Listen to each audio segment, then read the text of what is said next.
Hola, muy buenas noches, ¿cómo están todos? Hoy es lunes 3 de junio de 2024. Yo soy la hermana Dulce María Almazán Jardón. Y bueno, pues hoy tenemos un programa maravilloso. Vamos a platicar de esta lectura que estamos haciendo del misterio de iniquidad y vamos a hablar de lo que es un antipapa y varios datos interesantes. Vamos a comenzar con una oración. En el nombre del Padre y del Hijo y del Espíritu Santo. Amén. Ave María, gratia plena Dominus tecum, benedicta tu in mulieribus et benedictus fructus ventris tui, Iesus. Sancta María, Mater Dei, ora pro nobis peccatoribus, nunc et in hora mortis nostre. Amén. Suplicamos que venga el Espíritu Santo a darnos entendimiento, a abrir nuestro corazón, a darnos la sabiduría para poder conocer todas las verdades de la fe de nuestra Iglesia Católica y poder amarla, defenderla y resguardarla. En el nombre del Padre, y del Hijo, y del Espíritu Santo. Amén. Algunos datos estadísticos. Ahora dimos un brinco hasta la página 75. Se llama antipapa a toda persona que ha tomado el nombre de papa y ha ejercido o pretendido ejercer las funciones sin fundamento canónico. El antipapa puede ser, sea un papa elegido de forma no canónica, sea un competidor designado en condiciones dudosas ante un papa regularmente elegido, sea también un intruso que se afirma por la fuerza en el pontificado. En la antigüedad y en la alta edad media, se recurría sobre todo al término intruso, a la vez invasor y usurpador. Invasor, pervasor, usurpador. Más raramente, como más tarde, a aquellos de heresiarca o cismático. Los antónimos de papa aparecían bastante a menudo. Falso papa, falsus papa, adulterinus papa, pseudo papa y aún el enelismo catopapa.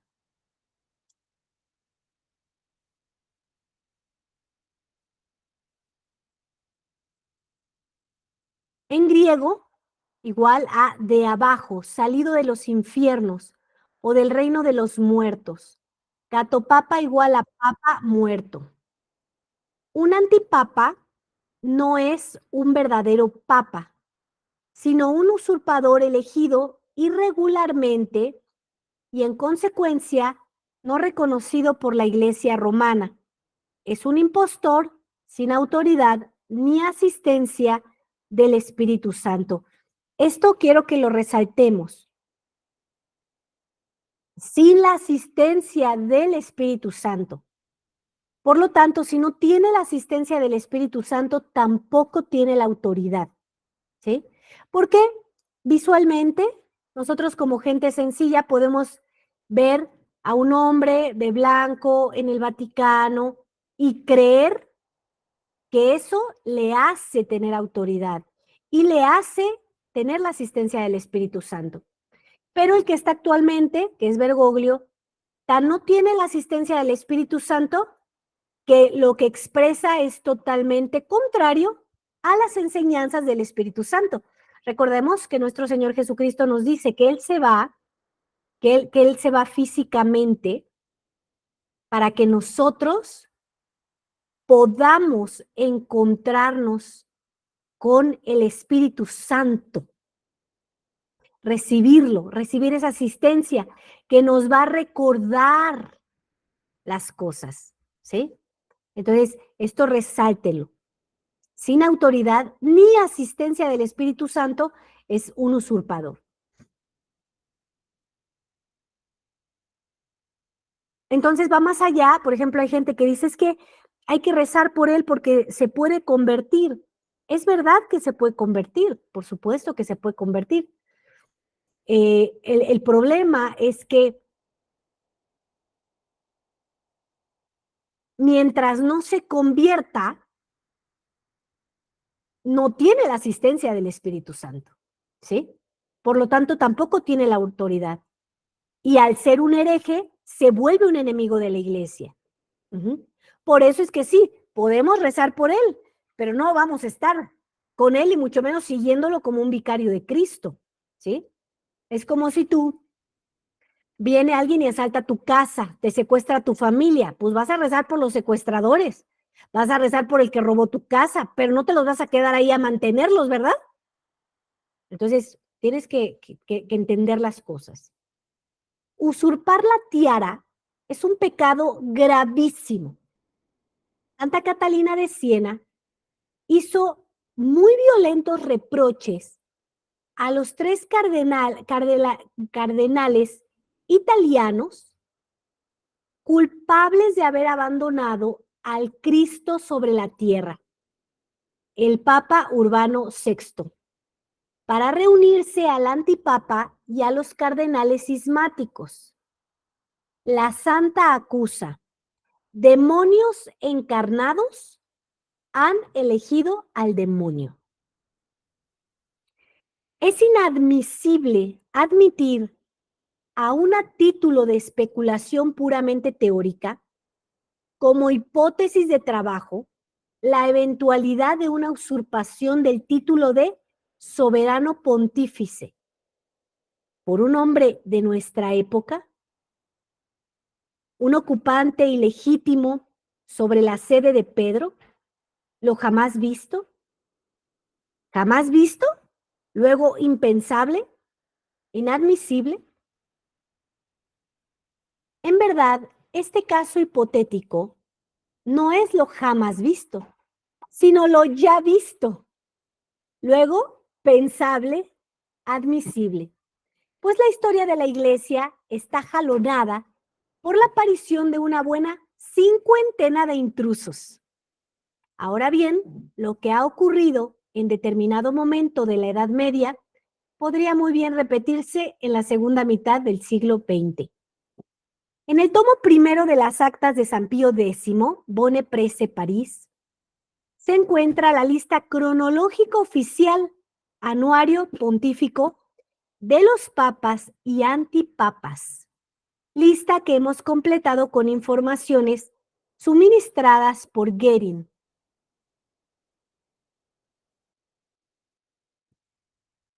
Les Conciles Generaux et Particuliers Bar-le-Duc, 1872, y Robacher, Histoire universelle de l'Église catholique. A partir de esto, hemos establecido una estadística sobre 19 siglos de papado, con exclusión del siglo XX, sobre un total de 300. 100% había allí. 244 papas legítimos, es el 81%, ¿sí? Están tomándolo en cuenta de 300 papas. 244 han sido legítimos, que es el 81%.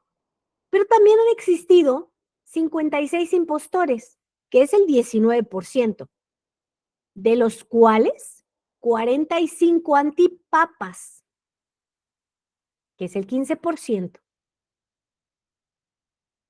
11 papas dudosos, 4%. Papa dudoso es igual a 2 o aún 3 pretendientes a la tiara, pero no se sabe cuál es el papa legítimo, sobre todo al tiempo del gran cisma de Occidente, 1378-1417, en que los papas dudosos de Aviñón, de Pisa y de Roma se hacían mutuamente competencia. Papa dubius, papa nullus. Un papa dudoso es un papa nulo. Entonces, aquí nos está diciendo, ¿no?, nuestra Iglesia Católica, que ha habido estos problemas en otros momentos. No es el Concilio Vaticano II como lo único y como el único escándalo, no, ha existido. Y por eso la Iglesia Católica sabe qué hacer en estos casos. Entre los pretendientes a la tiara, un hombre sobre 5 era ilegítimo o dudoso.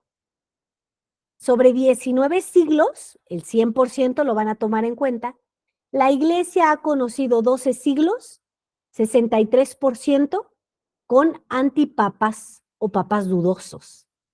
Y 7 siglos, 37%, sin antipapas, sin papas dudosos. Los siglos con papas dudosos son mayoría. Fíjense, cosas que no sabemos. No sabíamos, nos enseña nuestra Iglesia Católica y nos dice, hay problemas en la Iglesia Católica, siempre hay Judas. Siempre hay Judas. Entonces tenemos que saber cómo está resolviendo las situaciones en medio de estas circunstancias. Usurpadores herejes o que cortejan a los herejes. Mientras que un verdadero soberano pontífice está asegurado de jamás desviar de la fe, no es así para un falso papa. Por eso no es sorprendente ver 9 falsos papas, no solamente cismáticos, sino aún herejes. Mencionamos a título de ejemplo a Novaciano, que no solamente era hereje, sino también un heresiarca, es decir, fundó una secta herética. Sostenía que no se debía perdonar jamás a los cristianos que hubieran sacrificado a los ídolos, aunque se hubieran arrepentido sinceramente. Aquí está la herejía, alguien que va contra lo que dice nuestro Señor Jesucristo. El que dice, yo no quiero la muerte del pecador, sino que se arrepienta y viva. Este heresiarca dijo algo contrario a Jesucristo. En 251, Novaciano envía a 2 hombres de su camarilla hacia 3 obispos simples y groseros que residían en un pequeño cantón de Italia y los hizo venir a Roma. Cuando arribaron, Novaciano los encierra en una cámara, los emborracha y se hace ordenar obispo de Roma.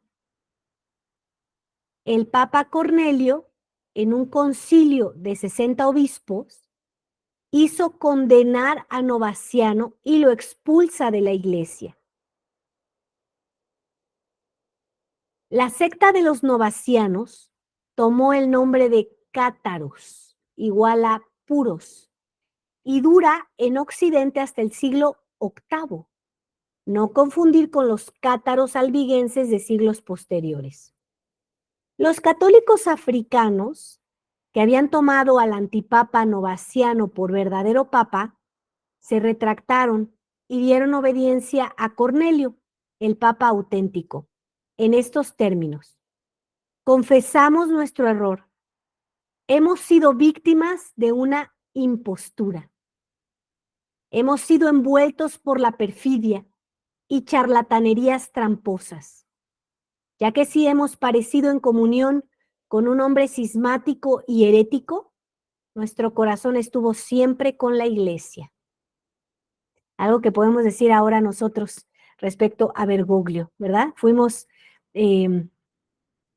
víctimas de una impostura, envueltos en perfidia y charlatanerías tramposas. Hemos parecido en comunión con un hombre cismático y herético. Nuestro corazón estuvo siempre con la iglesia. Y obviamente, pues estos dejaron de estar con Novaciano, evidentemente. ¿Cómo nosotros dejamos de estar con Bergoglio? Como ejemplo de usurpador católico, y dejamos de estar con él porque él es un usurpador, que quiere engañar a los católicos. Como ejemplo de usurpador católico, pero flirteando con los herejes, ¿sí? Coqueteando con los herejes, se puede mencionar a Félix II. Fue elegido por los arrianos para sustituir al papa exiliado San Liberio. La elección se hizo de una manera bastante extraña. 13 eunucos representaban la asamblea del pueblo.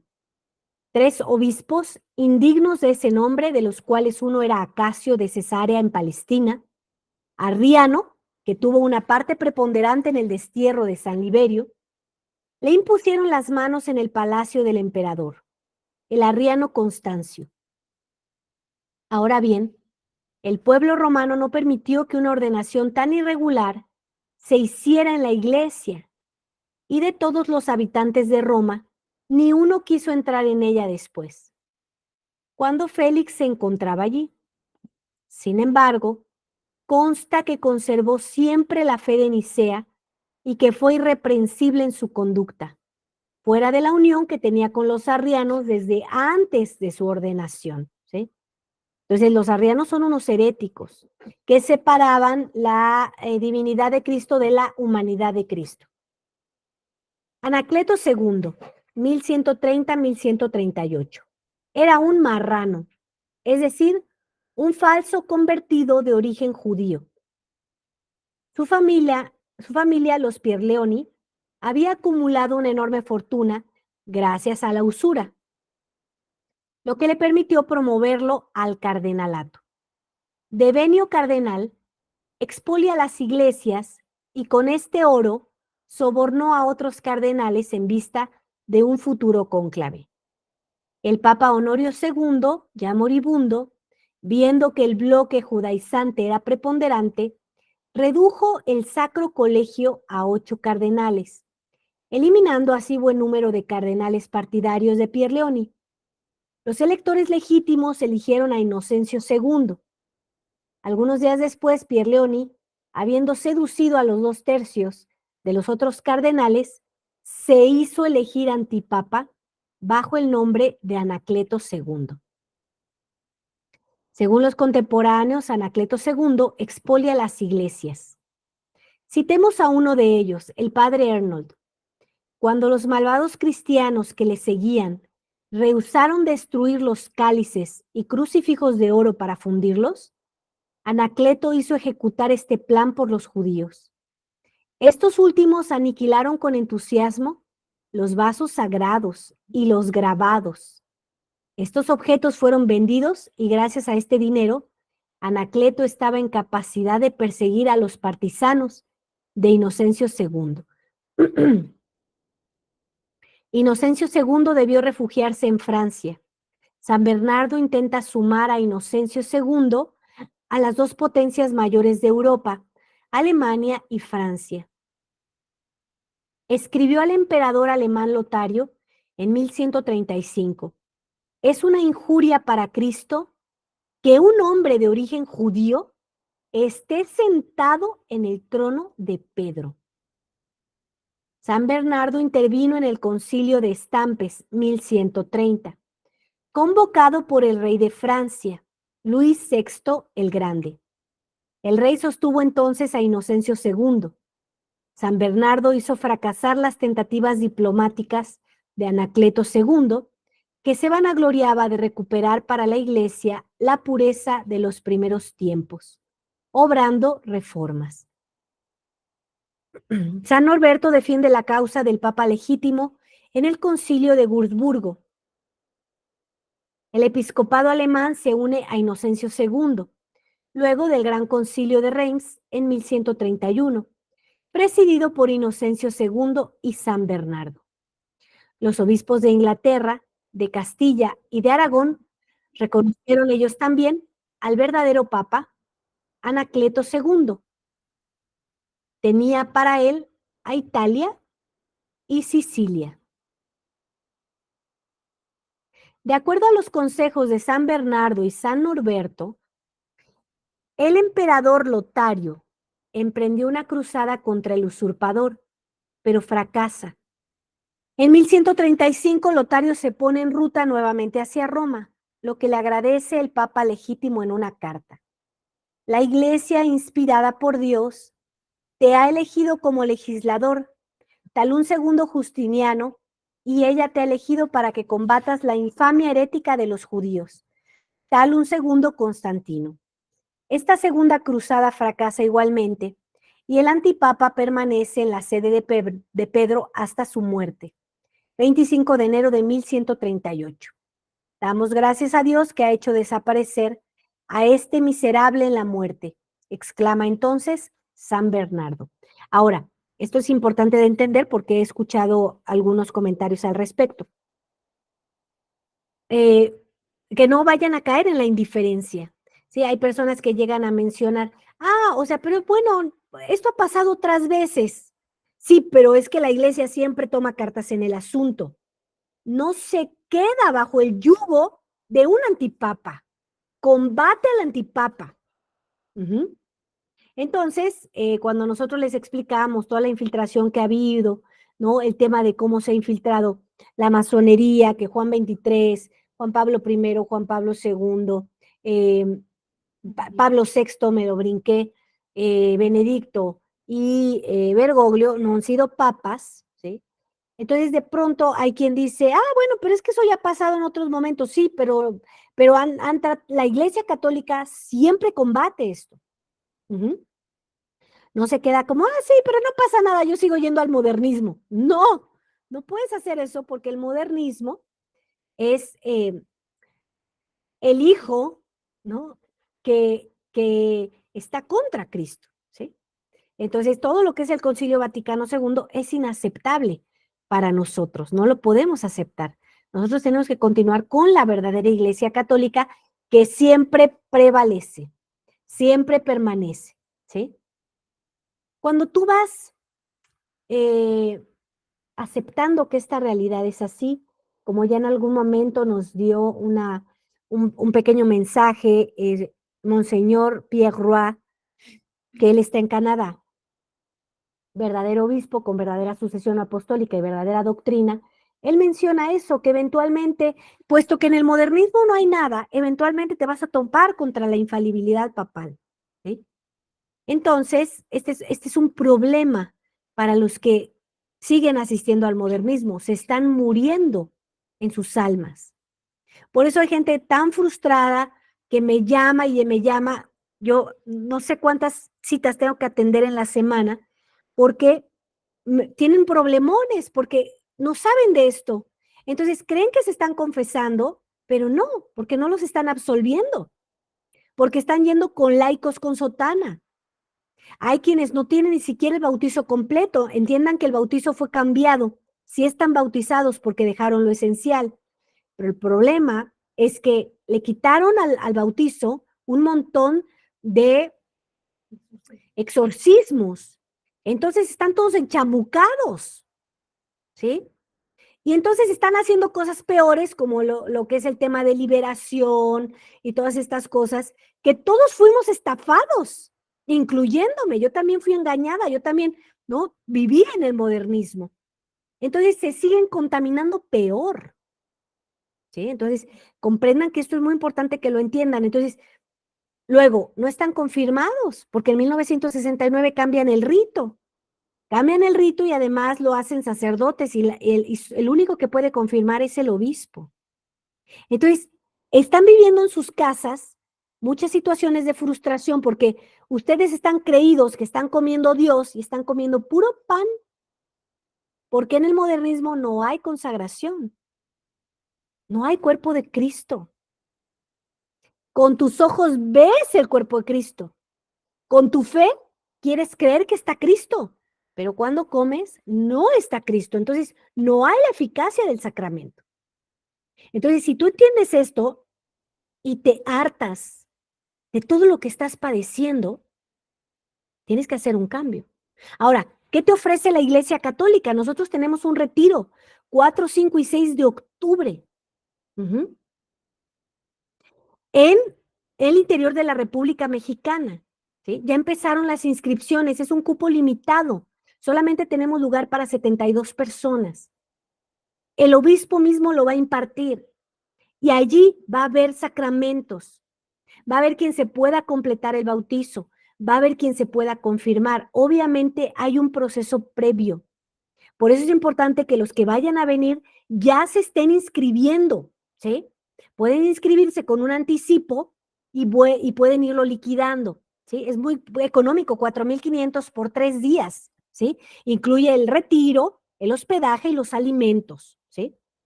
Entonces, toda la información yo te la puedo dar cuando tú me escribas, más 52 56 12 06 70 32. Y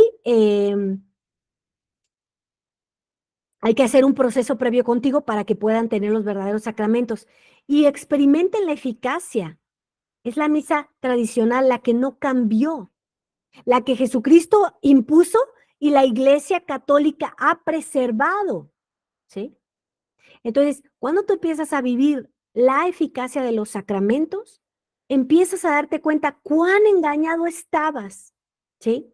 Entonces, la Iglesia Católica seguimos luchando por tu alma. No nos cansamos de hablarte, no nos cansamos de invitarte y no nos cansaremos nunca. Pero tú tienes que responder al llamado. Si tú no respondes, vas a seguir viviendo de esa manera. Vamos a rezar por su excelencia reverendísima Monseñor Rodrigo da Silva. Recen mucho por él, por favor. Recen mucho, mucho, mucho por él porque tiene unas cargas muy, muy difíciles y necesita su iglesia que rece por él. Le damos gracias a la Santísima Trinidad por el privilegio inmenso que es para nuestra Iglesia Católica. Le suplicamos que lo bendigan, que lo protejan, que lo defiendan y que lo hagan santo. Pater noster, qui es in celi, sanctificetur nomen tuum, adveniat regnum tuum, fiat voluntas tua, sicut in cielo et in terra.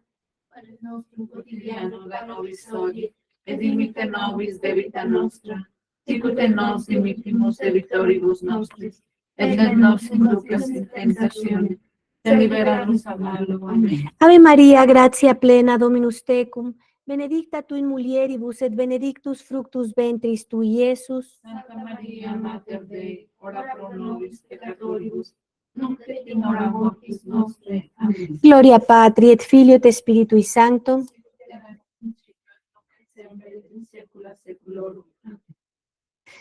Gracias por haber asistido a esta transmisión. Por favor, compártala, inviten a sus amistades al retiro, ayúdenlos a salir de todas las desgracias en las que están sumergidos.